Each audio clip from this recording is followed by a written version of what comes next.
Okay, Andreas is a musicologist, librettist, and composer based in Vienna and Berlin. And he has been researching and teaching on contemporary music and music theater. He's been a fellow at the EFK in Vienna since 2022, and is also teaching at the University for Music and Performing Arts in Graz. And he is a composer who collaborates with Hu Ying, a poet, and a stage director, Liang Dan Dan, so close relationships to China. And he has written several libretti for Song Yang and Ying Wang. And he will speak about music read silently and aloud, composing with Friederike Mayröcker. Really looking forward to that. Thanks for this nice introduction. And also thanks for this perfect dramaturgy of lectures, because I kind of take a lot of things that Caroline Baumann just said and try to continue them. So this is a perfect musical flow, basically. And I could also say that from my perspective as a musician, Reise durch die Nacht is an immense resource of musical qualities. Her way with interpunction in general, or no interpunction, the repetition she does there, specifically there, and also the way she uses brackets there, is extremely musical to me. This is also something where I pick up now a little bit. There is this immense musicality in her writing, and if you are a composer, you need to relate to that somehow. It's something that cannot be ignored. It's something you need to work on. And I try to show on 3 examples, on 3 different composers, how composers engage with the musicality of Mayröcker and try to find their own way of adding or work with music towards her text. On the PPT, you see the 3 examples I will use. Elisabeth Harnik, Beat Furrer, and Eva-Maria Houben. You also see the different genres, children's choir, little chamber piece for voice and flute, and a piece for soprano and orchestra. And I also wrote down the poems that are used for those pieces. I'll just right away dive into the first piece. The first piece, Das Nashorn, a rhino, was composed in 2010 for a children's choir, and it's based on a little poem that might not be well known. It was written by Mayröcker 1991 for a German school class in Bremen. I think we have lots of German speakers here, right? The content is quite easy. The rhino looks so sad, the rhino looks so scary. I would like to kiss the rhino, but the rhino doesn't want to know anything about me. And that piece, Harnik puts into a 4-minute children's choir piece. She would start by repeating the name of the nashorn, the rhino, 46 times in the upper 2 voices, like always in the same rhythm. Das Nashorn, like very long period of time actually. And by repeating this name, she almost dives into the animal itself. She kind of dissolves the word because it's repeated so much, it becomes like this almost ritual, like chanting. You can see a bit on the score. It's like as if the signifier itself disappears a bit. And it's like as if we would breathe together with this rhino. It's also like she would already try to, and I will show this later, to engage with this melancholic state the rhino might be in. After a while, she emphasizes actually this dissolving of the word itself by picking up vowels. You see here the O and the A with accents first, and then later they are kind of transformed into transitions from O to H. If you do something like O-A, O-A. And she kind of highlights the vowels of the word Das Nashorn and softens even more so the consonants. So it gives kind of this is repetitive texture of Das Nashorn, kind of a 3rd dimension. Then there's another part, or several parts. In the next part, she changes the meter a bit. You can see it changes from 2 or 3 and 4 meter in the upper 2 voices, and she changes a little bit this Nashorn rhythm, kind of as you would distort this texture she had before. And she would do this in a way that there is already like a first announcement of grievance coming into this, like a small lamento with this downward movement. And then later all the voices would join into this downward movement. But at the same time, in the 3rd voice, you can see here, a bit frenetically, she starts to, with the sentence, "Du hast Nashorn blickt." And blickt is the center here. It's like this very sharp and short vowel, and this also very sharp and short consonants. And even she emphasized them by doing interval leap upwards, and an accent was very sharp, blickt. So there comes a form of new dimension to this lamento-like sad mood of the Nashorn with this very sharp blickt. And then later here on this sheet, you see how all the voices then later join into this lamento-like downward figure. What she would do while approaching this little 4-line text with this sluggish rhythm, those small changes first in timbre and later also in harmony with the R and O sounds, and those continual repetitions, is that she kind of tries to dive into the mood, eventually, or the sadness this rhino has, but also the first person figure that tries to kiss the rhino and kind of fails by doing it, right? So he tries to convey this mood before it actually is said. So this sharpness and this hectic nature of this word blickt is later also echoed in these also very sharp words of küssen and wissen. So the rhino doesn't want to know anything me, and I can't kiss the rhino. It's basically like as already like is prepared in the blickt, how the küssen and wissen also have this kind of negative connotation. This is basically this whole idea that the whole piece sets the semantic content of this little piece already before the words themselves arrive. Let's listen a little bit, and then later at the conclusion of the talk I will come back to that. It's a very short, just 1 minute example.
I will jump to the next piece.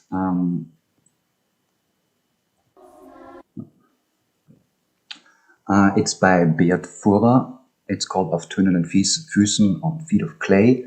It's a duo for voice and flute and was written for Friederike Mayröcker's 75th birthday. It is based on a poem Etwas wie Küsten, Kleefarben und Gewahrsam der Meere. The title is just borrowed from a radio play aria of Tönen und Füßen, but the text itself is just the poem Etwas wie Küsten, Kleefarben und Gewahrsam der Meere. You can see the poet also on the PPT. As you can see, also it has a very clear form, always with this etwas wie, something like it starts, and every line kind of delves into and plunges into different scenes. So Mayröcker would build basically a world, a mood, sentence by sentence, and create a narrative story almost in there. Beat Furrer and Mayröcker did know each other personally.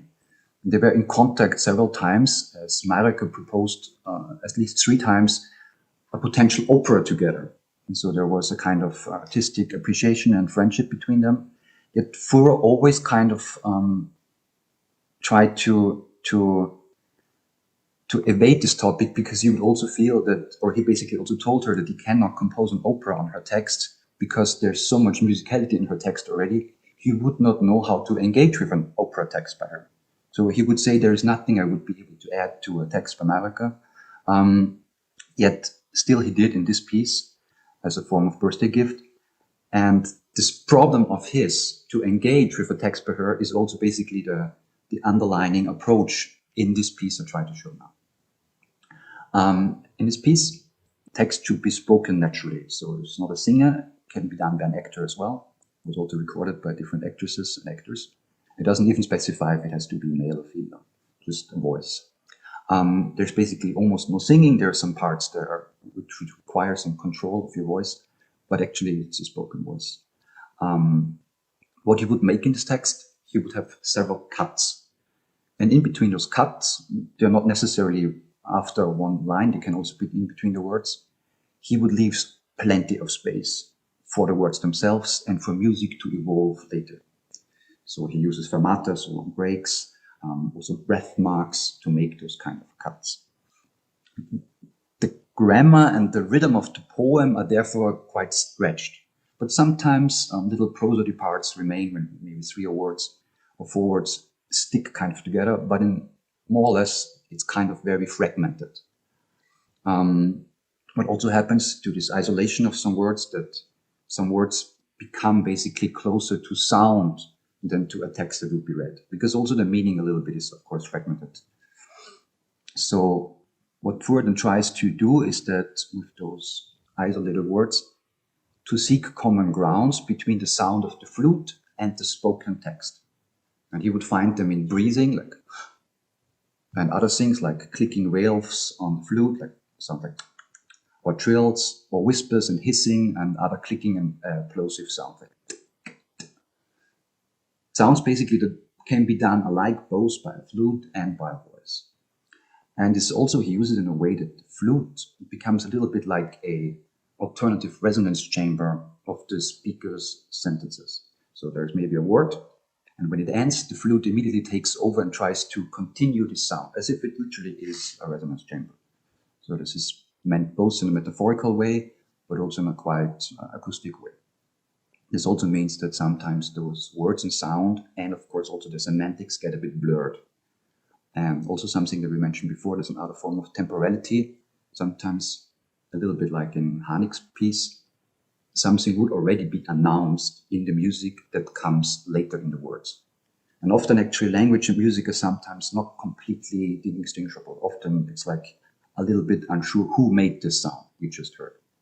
So Furrer tries to create a form of two-voiced polyphony between voice and the flute. And this is actually also how the score looks. You already see the cuts. So the dotted lines are basically the cuts he makes. And there's a lot of the flute player would basically give the rhythm for the piece. Here, I also have prepared some very short listening examples. Etwas wie Haut, honigwarme Pupille. There are voiceless and sounds in the flute. You can see them in the center more or less. They kind of already anticipate the word Haut, but they also have a specific kind of timbral quality that would kind of maybe indicate a very fragile skin. It's a bit again like Harnik, who would Furrer also anticipate again something that would happen later, but also give it a specific semantic context already that might not be alone in the text. And also this form of diminution, fragmentation with motives that already is in Mayröcker's text, he would kind of use as well, but goes a little bit further than she would do herself. Maybe also just listen to get an idea of the sound world of that piece. It's again a short example.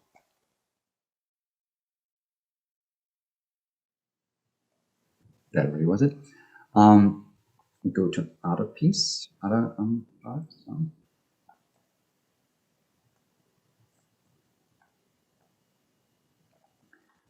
This is line 14 of the piece, and the line of Mayröcker's poem is Etwas wie Regen an traurig begrenzten Fischen, brackets Rauch, smoke. What could happen here as a form of interpretation is that we have this word Regen, rain, twice. Regen is a quite soft word, so there's this consonant G is quite soft, and also the R. But what happens is that the flute gives it a kind of sharp swelling crescendo, kind of as if it would already point a little bit to the smoke that might be biting and comes is basically appearing just a few words later. So it's also kind of again an anticipation of something that might happen later and give it a specific semantic meaning already. Specific or vague. This is something we could discuss later.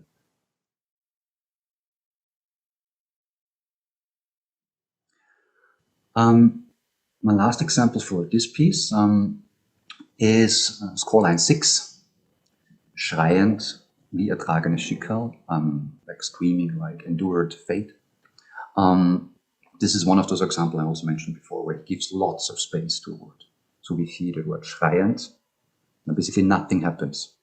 So it's not scream, nothing, it's like literally just said calmly, schreiend, with a little emphasis on the first consonants, and then there's nothing happening except several times, and then just with ertragenes Schicksal, this kind of tension is released a little bit. It's a bit as like, there's also this important point that Führer would not duplicate or double something that's already there. He would not let the word scream to be screamed. It was just there already, because this is basically also giving Mayröcker her space. And leaving this word screaming basically there alone, almost naked, creates also a very specific tension that is continued to his heartbeat, like just until it's released at the end of this line, this ertragenes Schicksal. Führer tries to work on kind of against polyphony, where he would interweave somehow sound and semantics, where they kind of become mutually dependent, but not necessarily saying the same things. This is also where I used the word polyphony before. It's a bit like as if Führer would read along the lines of Mayröcker's poem and continue them in an associative way. Also, almost like to stay within musical metaphors, Mayröcker is basically a cantus firmus, and he would invent new voices, but they themselves are independent to this cantus firmus, without basically eliminating the cantus firmus of Mayröcker's text herself. My interpretations here, of course, it's more vague than what I just did. I offered a few interpretations on how to approach his reading of Mayröcker's, but of course it's way more vague when it's just listening to such a piece. But I think this is one form of how he would himself create a musical narrative that kind of works next to Mayröcker's without overriding hers. So again, maybe I try to summarize quickly a few aspects of how Führer did this piece. There are a few in-between spaces you create. One between mouth and fingers. Also the flute is actually played in two systems. The one between breath of the human speaker and the flute sound. Also he would have this kind of polyphony between consonants, vowels, which equals kind of noise and tone. Of course, there's this also in between meaning and sound. And of course, there's also this space between the resonant space of the singer and that of the flute, that sometimes merge and sometimes is quite distinct. All of those things I just mentioned, they kind of modulate each other. That creates a relationship between the music and Mayröcker's text that's very unstable or vague, as I said before.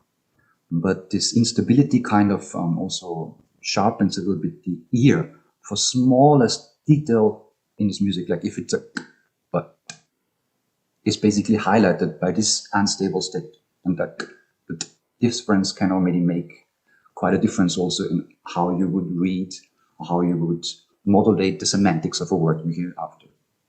So it's all about these little details. I come to my last example very quickly, so we have time to talk a bit. So this is just to see some parts of the notation. If anyone is interested, I'm happy to share this PPT later also via email. Very quickly to my last example, because it's radically different than the two before. Eva-Maria Houben also tries to find a way to deal with Mayröcker's text without overriding it. What she would do is that she kind of chooses this poem, Was brauchst du? Just took a few words out of it to make her 4 or 5 movements. You can see them marked in colors. And the piece is for orchestra and soprano, so it's actually a huge format. But her way of dealing with this text is that she does not limit the piece to one form. For her, the whole piece is essentially about rehearse it. This piece doesn't need to be performed. So in her idea, it's like that musicians would come together, and the very first time they try to play this piece is one out of many approaches to work on this text with music. Every performance, every rehearsal actually, is just another one. For her, it doesn't get better. Not the first rehearsal is better than the 6th rehearsal, it doesn't matter. So for her, actually, this piece is practice itself becomes her approach on Mayröcker's text. So musicians who come together, and then maybe they decide to play that piece in public or not. It doesn't matter for them. This is basically her kind of literally very radical way of try to level with Mayröcker herself and try to engage with it. So in the piece, the pitches are given, and they are said to be played roughly around 30 seconds, but it can be longer. There's no rhythm. There is no conductor that needs to stop or let them continue. All of these musicians need to blend in themselves as they feel in the moment, basically. They can communicate and organize this a little bit, but there is not to be found one final form to do it. This is not the goal of this piece. There on the PPT, you see some of her guidelines, how one should engage this piece. Play without stopwatch, for example. Take your time, time to breath, time for a new beginning. And also, if you play very softly, so everything should smoothly run into each other. Only for the voice, there's basically one rule that's important, that she needs to sing all the words at least once. She could do them more than once, but at least once she has to sing. Okay, I try to come to a very quick conclusion so we can talk a bit. The title of my talk was Reading Aloud and Reading Silently, basically. This was like a form of distinction I tried to create as a metaphor, analogy for those pieces I've chosen. It's like if you would read aloud, basically you would search for one distinct reading of a Mayröcker text. Like a little bit as Harnik did. She decided that basically there is this more or less mood, and she tried to find this mood in her reading of Mayröcker. So there you have to deal with her interpunctation, you have to deal with ambiguity and vagueness. It can still be there, but eventually you find your own way on understanding and reading this text. While in silent reading, all those rhythmic details that Mayröcker would present us, her lack of interpunctation, her brackets, they work differently, right? There can be several rhythms, understandings, moods can coexist in silent reading. Also how we would deal with the pauses and everything. This is not such a big question. If you read aloud, how you put a pause and where you put a pause is very, very essential. If you read silently, this is not the case. I would not try to, would say that Harnik would be an example for reading aloud. Führer would be an example for trying to somewhere between reading aloud and silently, like having several basically layers next to each other. While Houben's practice would be literally one of like reading silently, like keeping all potential ways of understanding this text next to each other, not one dominating the other one. Yes, this was basically my short talk. I hope this analogy helped a little bit to place these different approaches by composers and how to deal with the literally quite complex musicality of Mayröcker's own texts. Thank you for your attention. Thank you so much, Andreas.